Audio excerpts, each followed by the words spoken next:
Hello everyone, very good morning to all of you. आज के दिन की शुरुआत करेंगे 11 जनवरी 2022 के इंपॉर्टेंट करंट अफेयर के साथ। हर एक क्वेश्चन आपके लिए इंपॉर्टेंट है, इसलिए पूरा वीडियो ध्यान से देखिएगा। पीडीएफ और टेलीग्राम दोनों का लिंक वीडियो के डिस्क्रिप्शन बॉक्स में आपको मिल जाएगा, तो आप वीडियो के डिस्क्रिप्शन से दोनों चीजें अवेल कर लीजिए। आप टेलीग्राम जरूर ज्वाइन करें। ध्यान रहे, मेरी जितनी भी डेली की फ्री क्लासेस होती है उनके सबके लिंक टेलीग्राम पर ही शेयर किए जाते हैं। तो चलिए स्टार्ट करते हैं आज का वीडियो। अच्छा हाँ, एक चीज और ध्यान रखिएगा, कल पीडीएफ अपलोड नहीं हो पाई थी, तो आज की जो पीडीएफ होगी उसमें कल और आज दोनों के आपको पीडीएफ एक साथ मिल जाएंगे। तो पहला क्वेश्चन है आज का, ये कौन सी कंपनी है जिसके द्वारा अभी हाल ही में मुंबई में डिजी जोन का उद्घाटन किया गया। तो डिजी जोन का उद्घाटन किया गया है लाइफ इंश्योरेंस कॉर्पोरेशन के द्वारा, जिसको आप एलआईसी के नाम से जानते हो, और एलआईसी के चेयरपर्सन एमआर कुमार के द्वारा इसका उद्घाटन किया गया अभी हाल ही में। अब देखिए, जो डिजी जोन नाम का ऑनलाइन प्लेटफॉर्म लॉन्च किया गया है, इसका मेन मोटो क्या है। अब आप इसकी मदद से एलआईसी की कोई भी पॉलिसी ऑनलाइन ले सकते हो, साथ में आप अपना प्रीमियम भी पे कर सकते हो ऑनलाइन।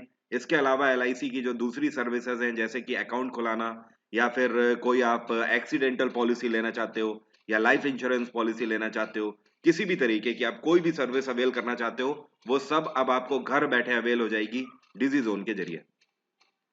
एलआईसी की स्थापना करी गई थी 1956 में। इसका हेडक्वार्टर है मुंबई और इसके चेयरपर्सन है एमआर कुमार। कौन है? एमआर कुमार।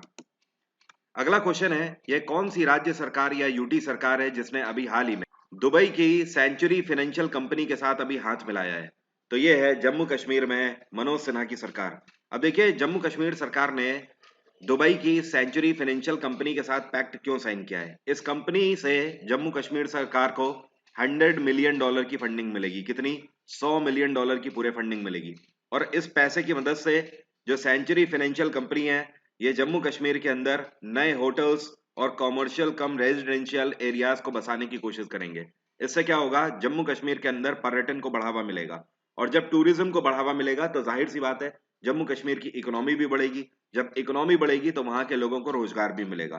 तो इसी तरीके से इनिशियली किसी क्षेत्र का डेवलपमेंट किया जाता है। तो जम्मू कश्मीर में भी आने वाले टाइम में अब फंडिंग आ रही है, तो इंडस्ट्रीज भी सेटअप होंगी, जिससे कि वहां के युवाओं को रोजगार के संसाधन उत्पन्न होते हुए दिखेंगे। यहाँ पे गवर्नर हैं मनोज सिन्हा। गुजरात में इस टाइम पे भूपेंद्र पटेल की सरकार है, राजस्थान में अशोक गहलोत की सरकार है, और महाराष्ट्र में उद्धव ठाकरे की सरकार है। सेंचुरी फाइनेंशियल की अगर बात करें तो इस कंपनी की स्थापना 1989 में करी गई थी। इसका हेडक्वार्टर है दुबई और इसके चेयरपर्सन है बीके राठौर। कौन है? बीके राठौर। अगला क्वेश्चन है, यह कौन सा राज्य है जिसने अभी हाल ही में ओडीएफ विलेजेस की सूची में टॉप किया है। तो सबसे पहले समझ लो ओडीएफ विलेजेस का मतलब क्या होता है। यहां पर ओडीएफ का मतलब होता है, इसको बोलते हैं ओपन डेफिकेशन फ्री। क्या बोलते हैं? Open defecation free. अब यहाँ पर डेफिकेशन का मतलब क्या होता है? डेफिकेशन का मतलब होता है खुले में शौच करना। तो भारत में ये कौन सा ऐसा राज्य है जहां पर सबसे ज्यादा गांव डेफिकेशन फ्री हो गए हैं? मतलब कहने का, सबसे ज्यादा गांव ऐसे हैं जहां पर आप खुले में शौच नहीं करी जाती है। तो ये है तेलंगाना। तेलंगाना ने टॉप किया है इसमें। तेलंगाना में 96.7% ऐसे गांव हैं जो कि ओडीएफ विलेजेस हैं, मतलब ओपन डेफिकेशन फ्री विलेजेस हैं, जहां पर खुले में शौच नहीं करी जाती है। तो फर्स्ट नंबर पे रहा तेलंगाना स्वच्छ भारत अभियान के तहत। दूसरे नंबर पे रहा है, सेकंड नंबर पे तमिलनाडु, और थर्ड नंबर पे रहा है कर्नाटका। कौन? कर्नाटका। तो एक बार फिर से ध्यान रखिएगा, फर्स्ट नंबर पे तेलंगाना, सेकंड पे तमिलनाडु, और थर्ड पे कर्नाटका। अगला क्वेश्चन है, who has flagged of the first Jan Shatabdi express train connecting Manipur with Tripura. कहने का मतलब यह है कि मणिपुर और त्रिपुरा को कनेक्ट करने वाली ट्रेन अभी हाल ही में रवाना करी गई, जिसका नाम है जन शताब्दी एक्सप्रेस। इसको किसके द्वारा हरी झंडी दिखाकर रवाना किया गया? तो रेलवे मिनिस्टर अश्वनी वैष्णव के द्वारा इसको हरी झंडी दिखाकर रवाना किया गया। ठीक है। एंड बाय द वे आपको बता दूं, कुछ टाइम पहले ही, मतलब 1 जनवरी 2022 से अभी 10 दिन पहले ही रेलवे बोर्ड के नए चेयरपर्सन कौन बने हैं? वीके त्रिपाठी।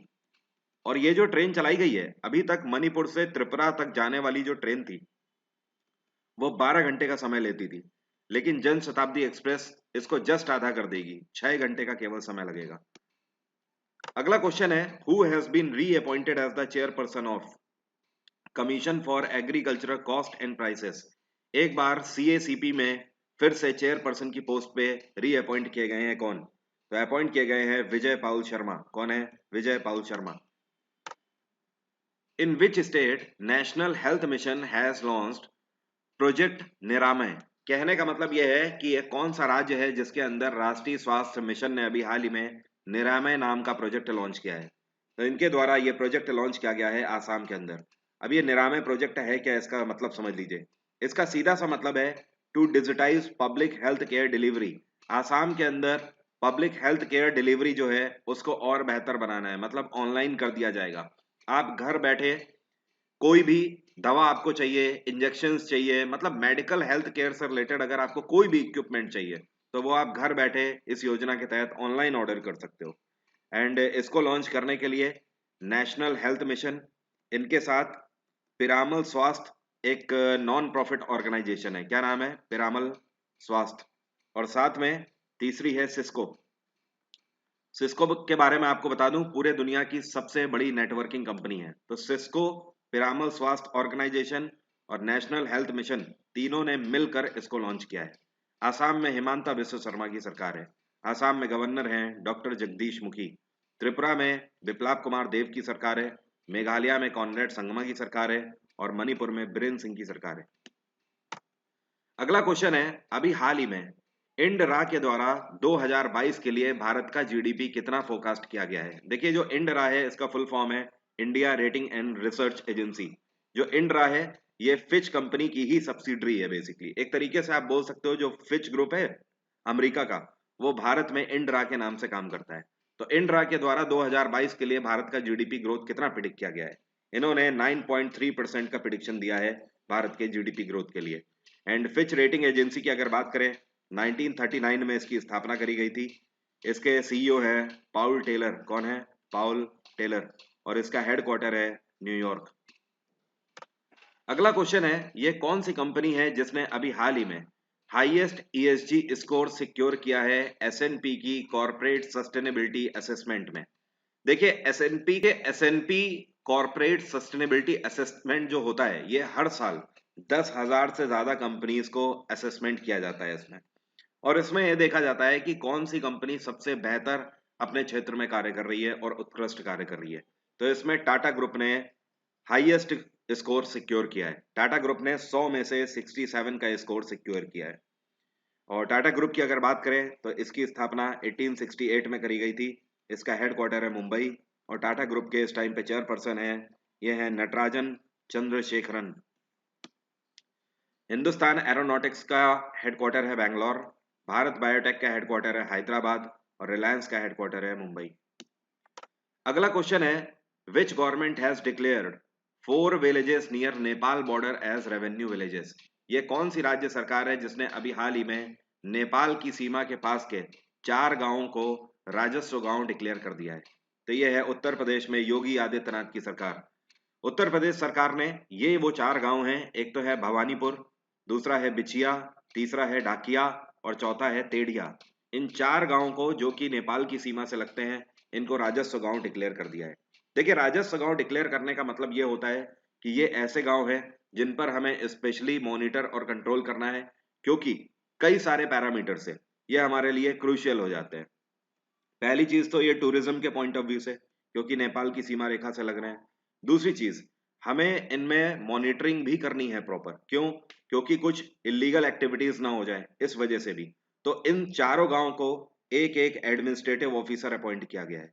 ओके, जिनके ऊपर पूरी जिम्मेदारी होगी कि वो एक एक गांव की देखभाल अपने हिसाब से करेंगे और सरकार को डायरेक्ट रिपोर्ट करेंगे। सिक्किम में पी एस तमांग की सरकार है। हिमाचल प्रदेश में जयराम ठाकुर की सरकार है। उत्तराखंड में पुष्कर सिंह धामी की सरकार है। आपको पता ही है, अभी इस साल जो विधानसभा के इलेक्शन हो रहे हैं वो उत्तराखंड उत्तर प्रदेश में हो ही रहे हैं। अभी हाल ही में भारत के 73वें चेस ग्रैंड मास्टर के रूप में कौन उभरे हैं? तो अभी हाल ही में भारत के 73वें चेस ग्रैंड मास्टर बने हैं, ये हैं भारत सुब्रमण्यम। कौन है? भारत सुब्रमण्यम। कहाँ से बिलोंग करते हैं? चेन्नई से बिलोंग करते हैं। और मात्र 14 साल इनकी उम्र है। 14 साल में ये चेस ग्रैंड मास्टर बन गए हैं। विश्वनाथन आनंद ने इन्हें सीधी सीधी बधाई दी अभी हाल ही में। और इन्होंने 9 राउंड में 6.5 अंक प्राप्त किए हैं।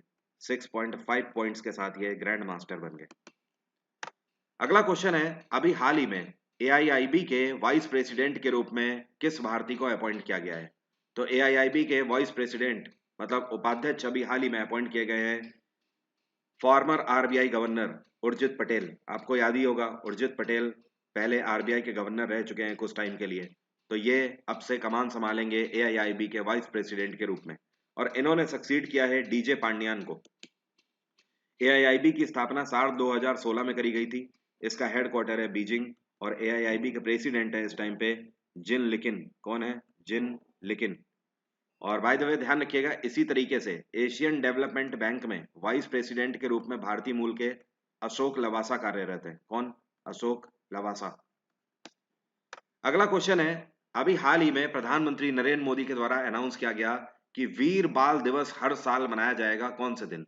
तो प्रधानमंत्री नरेंद्र मोदी के द्वारा अनाउंस किया गया कि अब से हर साल 26 दिसंबर को वीर बाल दिवस के रूप में मनाया जाएगा। बेसिकली वीर बाल दिवस मनाया जाएगा किनकी याद में? सिख धर्म में जो आखिरी गुरु गुरु गोबिंद सिंह हुए हैं, उनके दो बेटे, पहले जिनको बाबा जोरावर सिंह के नाम से जाना जाता है और दूसरे जिनको बाबा फतेह सिंह के नाम से जाना जाता है। तो इन दोनों के बलिदान को याद किया जाएगा इस दिन, और 26 दिसंबर को वीर बाल दिवस के रूप में मनाया जाएगा। ध्यान रखिए, आपके पास सिर्फ 24 घंटे बचे हुए हैं। आज 11 तारीख है, कल 12 तारीख से बैच स्टार्ट होने जा रहा है, फाउंडेशन बैच, जिसमें मैं हिस्ट्री, पॉलिटी, जियोग्राफी, बायोलॉजी और इकोनॉमिक्स सब आपकी कवर कराऊंगा। तो आप इन 24 घंटे में अनअकैडमी सब्सक्राइब कर सकते हैं वरुण 777 कोड के साथ, और बेहतर ऑफर्स के साथ 10% का एक्स्ट्रा डिस्काउंट भी अवेल कर सकते हैं। ध्यान रखिए, ये बैच किसी भी वनडे एग्जामिनेशन की आप तैयारी कर रहे हो, चाहे एसएससी, रेलवे, स्टेट पीसीएस, कोई भी, पुलिस हो गया, सीडीएस हो गया, कोई भी, हर एक के लिए एप्रोप्रिएट है बैच। ये बैच अगर अभी आपका छूट जाता है तो इसके बाद आपको अप्रैल में ही सीधे मौका मिलेगा इसे ज्वाइन करने का शुरू से, क्योंकि हर 3 महीने में सिर्फ एक बार ये बैच आता है। अगला क्वेश्चन है, which of the following India first IAC has started sea trial? कहने का मतलब ये है कि अभी हाल ही में पूरे तरीके से भारत में निर्मित इंडिजिनस ये कौन सा एयरक्राफ्ट कैरियर है जिसका समुद्री ट्रायल अभी हाल ही में स्टार्ट हो गया है? तो समुद्री परीक्षण स्टार्ट हो गया है आईएनएस विक्रांत का। किसका? आईएनएस विक्रांत का। और अगर सब कुछ सही रहता है तो भारतीय नौसेना को यह सौंप दिया जाएगा अगस्त 2022 तक। ठीक है। और इंडियन नेवल चीफ अभी हाल ही में बनाए गए थे, कौन? आर हरि कुमार। आर हरि कुमार, ध्यान रखिएगा, ये भारत के नए एडमिरल बने हैं। और ध्यान रखिएगा, कल भी मैंने आपको बताया था इंडियन कोस्ट गार्ड के भी नए चीफ अभी हाल ही में अपॉइंट किए गए हैं इसी हफ्ते, वीएस पठानिया। वीएस पठानिया ने सक्सीड किया है के नटराजन को। अगला क्वेश्चन है, who has won best actor in a motion picture award in golden globe? अभी हाल ही में गोल्डन ग्लोब अवार्ड कैटेगरी में बेस्ट एक्टर का अवार्ड ड्रामा कैटेगरी में किसको दिया गया? तो ये है विल स्मिथ, जिन्होंने best actor drama category award जीता है। किसके लिए? किंग रिचर्ड कैरेक्टर के लिए।